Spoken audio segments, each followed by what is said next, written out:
Ok, irmãos, ah, nós vamos retomar o nosso estudo na nossa revista Verdades Essenciais da Fé Cristã, do R.C. Sproul, da lição de onde nós paramos. Nesse tempo de quarentena e quarentena estendida,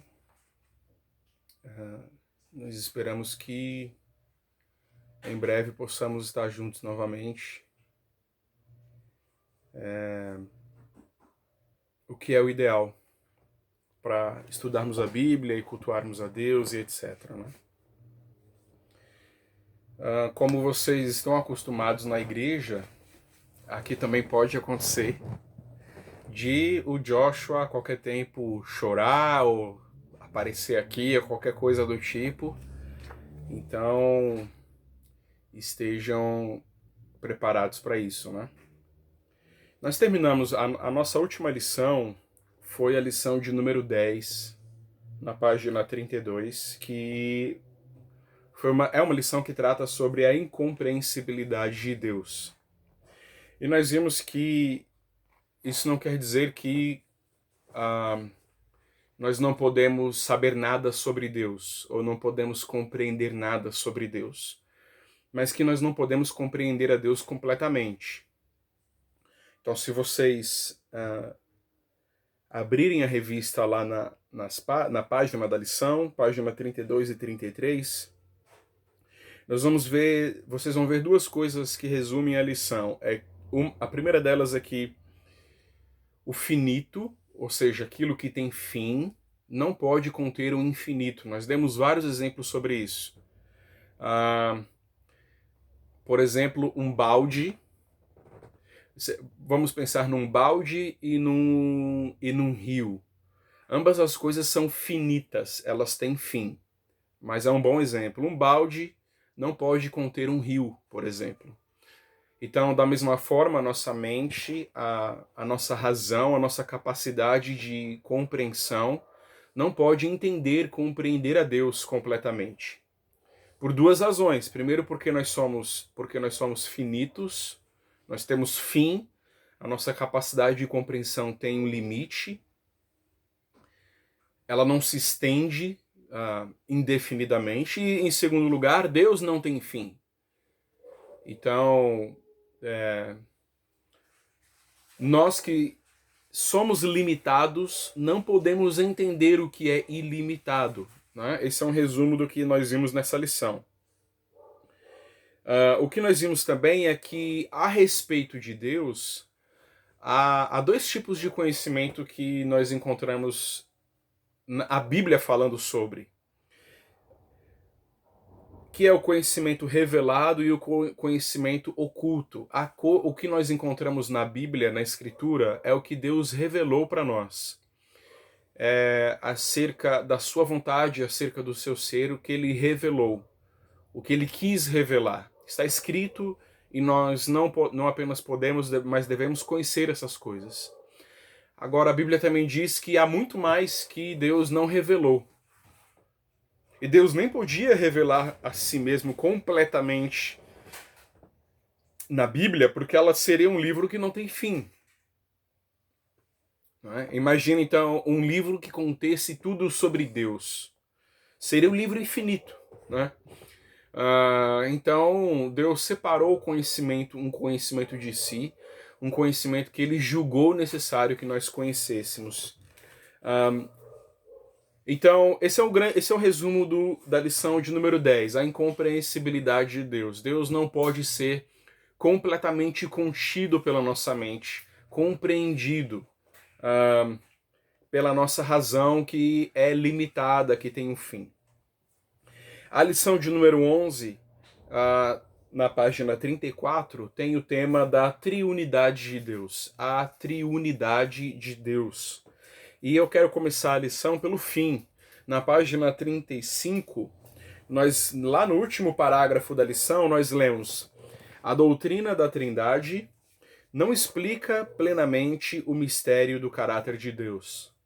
A doutrina da Trindade, que é a lição, que é o tema da lição, a doutrina da Trindade não explica plenamente o mistério do caráter de Deus.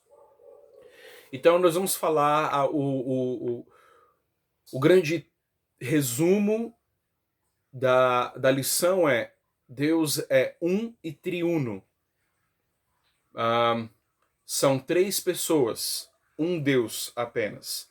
Deus o Pai, o Filho e o Espírito, não três deuses, mas três pessoas de um mesmo ser.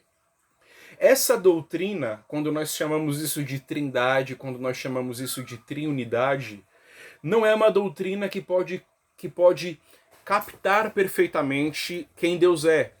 E aí, nós podemos falar isso por causa da lição anterior. Vocês se lembram da lição anterior? A incompreensibilidade de Deus. Não existe uma doutrina que expresse perfeitamente o fato de que Deus é um em três pessoas. Não três deuses, mas um Deus em três pessoas.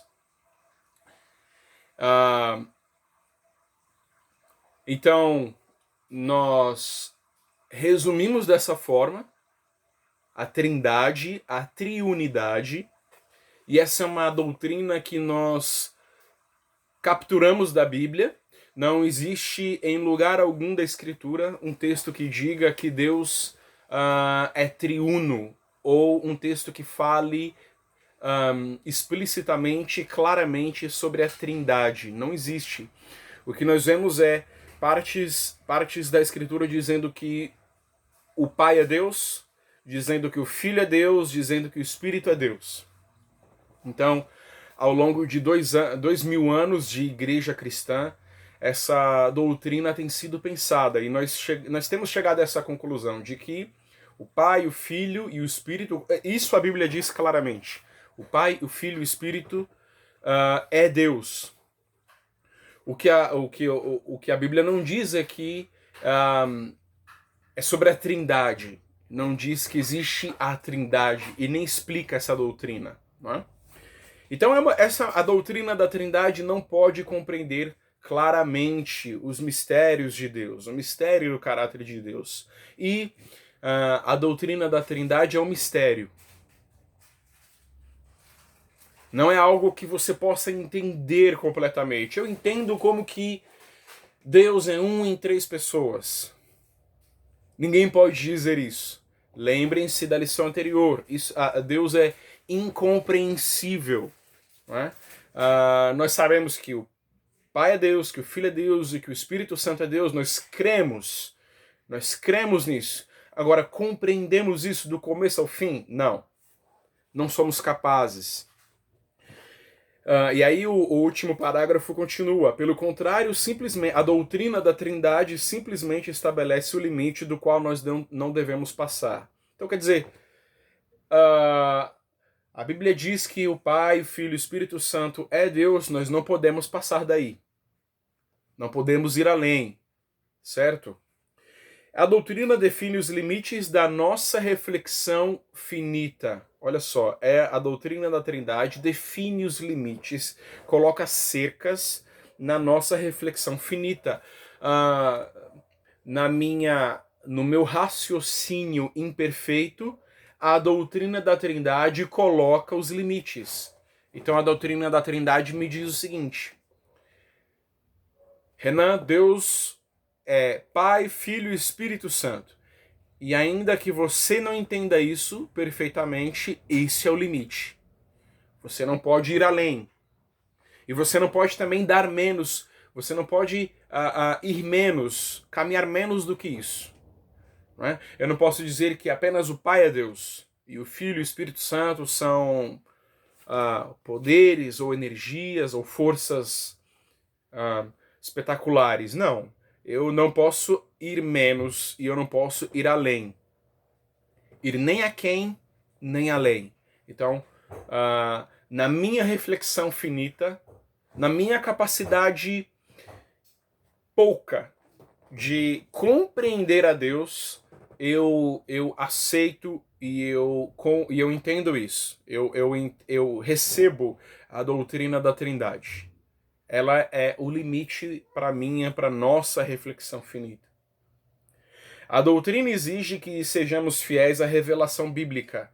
Olha só, a doutrina da Trindade exige que nós sejamos fiéis à revelação, à Escritura. Porque, eu repito, a Bíblia diz isso, que o Pai, o Filho e o Espírito Santo são Deus. Exige que sejamos fiéis à revelação bíblica de que, em um sentido, Deus é um, e em outro sentido, ele é três pessoas, certo? Esse é o último parágrafo da nossa lição. A doutrina no começo da lição, a doutrina da Trindade é difícil e complexa para nós. Às vezes pensamos que o cristianismo ensina a noção absurda de que 1 mais 1 igual a 1. Esta equação é claramente falsa. O termo Trindade não descreve a relação de três deuses, mas de um único Deus que é três pessoas. Não são três deuses, são três pessoas. Por isso, você não diz que 1 mais 1 igual a 1. Porque não é um Deus mais um Deus mais um Deus igual a um Deus. Mais uma pessoa divina, mais uma pessoa divina igual a Deus. Três pessoas e um Deus. Trindade não significa triteísmo, ou seja, que existem três seres juntos que são Deus. A palavra não são três seres juntos, é um ser apenas, ok? A palavra Trindade é usada em um esforço, reparem, né? É um esforço, é uma tentativa para definir a plenitude da deidade, ou seja, do ser de Deus, tanto em termos da sua unidade como da sua diversidade. Da sua unidade, um Deus apenas, a sua diversidade, três pessoas. E eu quero que vocês abram em Deuteronômio, capítulo 6, versículo 4. Deuteronômio, capítulo 6, versículo 4, diz o seguinte: Ouça, ó Israel, o Senhor, o nosso Deus, é o único Senhor. Ouça, ó Israel, o Senhor, o nosso Deus, é o único Senhor. O que o versículo 4 está dizendo é que há um Deus apenas. Há um Deus apenas. E aí Moisés diz ao povo de Israel: ouçam, prestem atenção, Deus é único. E o Senhor nosso Deus, Ele é o verdadeiro Senhor, Ele é o verdadeiro Yahvé, Ele é o verdadeiro Deus. A formulação histórica da Trindade é que Deus é um em essência e três em pessoas. Existe uma essência divina, existe um Deus apenas, que é composto por três pessoas. Embora tal fórmula seja misteriosa e mesmo paradoxal, de maneira alguma ela é contraditória. A unidade da deidade é afirmada em termos de essência, é afirmada em termos de essência ou ser, enquanto sua diversidade é expressa em termos de pessoa. A unidade de Deus é afirmada em termos de essência. A unidade. Pai, Filho e Espírito Santo estão unidos na sua essência. Qual é a essência deles? Eles são Deus. Eles não são deuses. Eles são Deus. Quando nós falamos sobre unidade, ok? Nessa unidade de Deus, nós estamos falando sobre essência, sobre ser. Deus é Deus Pai, o Filho e o Espírito Santo é Deus, único. Mas quando nós falamos sobre a diversidade de Deus, nós estamos falando de das pessoas que compõem o ser divino. Então, quando nós falamos sobre diversidade, estamos falando sobre Pai, Filho e Espírito. Pai, Filho e Espírito são as pessoas que fazem parte do ser divino. Lembrando, isso é óbvio, né? Qualquer momento, depois que vocês assistirem o vídeo, vocês podem pausar o vídeo e fazer alguma pergunta, ou depois de assistir, vai ao WhatsApp, eu vou tentar responder para vocês. Embora o termo Trindade não seja encontrado na Bíblia, o conceito claramente está lá. Então, você não encontra o termo Trindade na Escritura, mas o conceito está na Bíblia. Por um lado, a Bíblia afirma veementemente a unidade de Deus. Deuteronômio capítulo 6, versículo 4. A Bíblia fala claramente sobre isso. Deus é um. Por outro lado, afirma claramente a plena divindade das três pessoas da deidade, o Pai, o Filho e o Espírito Santo. A Bíblia fala da unidade do ser de Deus, mas também fala da divindade das três pessoas, Pai, Filho e Espírito. Ok? Pai, Filho e Espírito são Deus. Ok? A Bíblia fala sobre isso claramente. O termo, e aí no parágrafo seguinte, o termo pessoa não significa uma distinção em essência. Então, o que é essência? A essência é aquilo que é, como o próprio termo diz, é aquilo que se é no íntimo, ou aquilo que se é verdadeiramente em seu ser. Então, por exemplo, ainda que eu diga, eu sou pai e o Joshua é filho, eu não estou fazendo uma distinção de essência. Joshua e eu somos homem, fazemos parte da humanidade, nós somos seres humanos. Isso não quer dizer que eu... Então, eu ser pai e o Joshua ser filho não quer dizer que eu seja uma espécie e o Joshua seja outra espécie. Mas eu ser pai e o Joshua ser filho quer dizer que nós somos pessoas diferentes. Nós temos a mesma essência. A mesma essência, nós somos unos nesse sentido. Nós temos a mesma essência, aliás, ele veio dar oi aqui. Nós temos a mesma essência, ainda que sejamos pessoas diferentes. Certo? No próximo parágrafo nós encontramos, existe também então, essa questão da diversidade das pessoas e da unidade na essência é muito importante. Diversidade das pessoas, são três pessoas, Pai, Filho e Espírito. Unidade na essência, Pai, Filho e Espírito são Deus. Existe também uma distinção na obra realizada por cada membro da Trindade. O Pai faz uma coisa, o Filho faz uma coisa, o Espírito faz outra coisa. Em um sentido, a obra da salvação é comum a todas as três pessoas da Trindade. Então, Pai, Filho e Espírito Santo estão envolvidos na salvação. Mas na maneira da atividade, mesmo assim, na maneira de atividade existem diferentes operações assumidas pelo Pai, pelo Filho e pelo Espírito. Na maneira como eles agem na salvação, você encontra diferença na forma como o Pai, Filho e Espírito Santo agem. O Pai, o que o Pai faz na salvação? Ele inicia a criação e a redenção. O Pai cria o ser humano e ele propõe a redenção. É o Pai que estabelece que o ser humano será redimido, será salvo.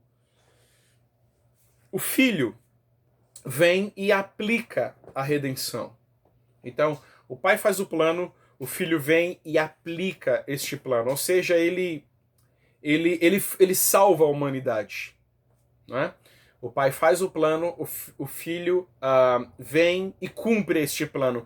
Na verdade, o melhor termo não é aplica, mas é executa o plano. O Pai faz o plano, o Filho vem e executa o plano. O Espírito Santo regenera e santifica, aplicando a redenção aos crentes.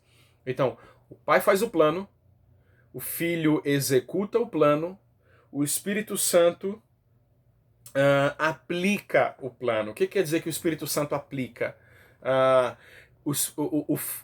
Jesus Cristo tendo salvado, tendo feito, tendo cumprido o plano do Pai, que é o de ter vindo ao mundo, o de ter vivido a sua vida em santidade, o de ter morrido na cruz, ressuscitado ao terceiro dia. Após ele ter feito tudo isso e ter subido ao céu, o Espírito Santo vem e aplica isso em você e em mim, de tal forma que você e eu agora cremos nisso. Nós cremos que Jesus Cristo fez isso. Por que nós cremos? Porque o Espírito Santo aplicou aplicou esta obra em nossa vida, no nosso coração. Então, o que nós vimos nessa lição? Deus é triuno, certo? Deus é Pai, Filho e Espírito Santo. Pai, Filho e Espírito Santo estão juntos em essência. Pai, Filho e Espírito Santo são Deus. Pai, Filho e Espírito Santo têm a diversidade das pessoas. O Pai não é o Filho, que não é o Espírito. Né? São três pessoas diferentes. Essas três pessoas são Deus. E nós vimos também que o Pai, o Filho e o Espírito Santo têm papéis diferentes na salvação. Na página 35 da lição, no resumo que a gente sempre dá uma olhada, né? O nosso resumo de 5 pontos diz o seguinte: a doutrina da Trindade afirma a triunidade de Deus. A triunidade de Deus. Nós lemos Deuteronômio 6:4. Eu quero ler com vocês Mateus 3:16. Mateus capítulo 3, versículo 16. Assim que Jesus foi batizado, saiu da água. Naquele momento o céu se abriu e ele viu o Espírito de Deus descendo como pomba e pousando sobre ele. No momento em que Jesus é batizado, o Espírito de Deus vem sobre ele. Então, isso é... Obrigado, eu não quero cenoura agora. O Joshua está aqui me oferecendo uma cenoura. E é interessante porque, se nós lermos o versículo 17, nós vamos ver o Pai envolvido aí naquele momento. Então uma voz dos céus disse: este é meu filho amado em quem me agrado. O versículo 16 mostra claramente o Espírito Santo, o Espírito de Deus descendo sobre Jesus. E o versículo 17, eu nem queria falar sobre ele, mas o versículo 17 mostra o Pai falando. Nos versículos 16 e 17, então, nós temos a Trindade envolvida, né? O Filho sendo batizado, o Espírito Santo descendo sobre o Filho e o Pai dizendo que se agrada do Filho. Se nós lermos agora João capítulo 10, abram em João, Evangelho de João capítulo 10, versículo 30. Nós lemos: eu e o Pai somos um. Eu e o Pai somos um. Jesus está dizendo aos judeus, aos fariseus, que ele e o Pai eram um. E aí, meus irmãos, eu não tratei nessa nossa lição, neste nosso breve estudo, sobre as diversas heresias, os diversos erros os diversos erros dos diversos grupos que se dizem cristãos e que negam a Trindade, negam, por exemplo, que Jesus é Deus. Os arianos, por exemplo. Eu não tratei sobre a heresia modalista, sobre a heresia unitarista, sobre a heresia ariana, sobre a heresia... há diversas heresias, não é? No aspecto cristológico, que negam que Jesus seja Deus e etc. Porque isso demandaria muito tempo e etc. E talvez seja um estudo mais complexo. Mas vejam que aqueles fariseus, aqueles judeus que não criam em Jesus, que queriam e que de fato mataram Jesus, entenderam que Jesus estava dizendo que ele e o Pai eram um. Ele e o Pai eram Deus. Então hoje você tem grupos cristãos que dizem o seguinte: eu creio em Jesus, Jesus é meu Salvador, mas ele não é Deus. Eu não creio que Jesus seja Deus.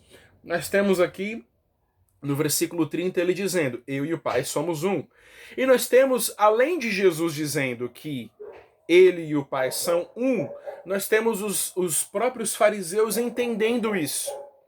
E eles queriam matar Jesus porque eles entenderam que Jesus estava dizendo que era Deus. Então, para eles, aquele homem chamado Jesus dizer que era Deus era uma heresia. Então, vejam aí nos versículos seguintes.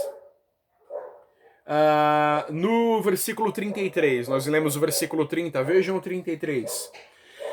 Eles dizendo, os fariseus, os judeus dizendo a Jesus: não vamos apedrejá-lo por nenhuma boa obra. Ou seja, nós não queremos matar você porque você está fazendo algo de bom, por alguma boa obra. Nós queremos matar você pela blasfêmia, porque você é um simples homem e se apresenta como Deus.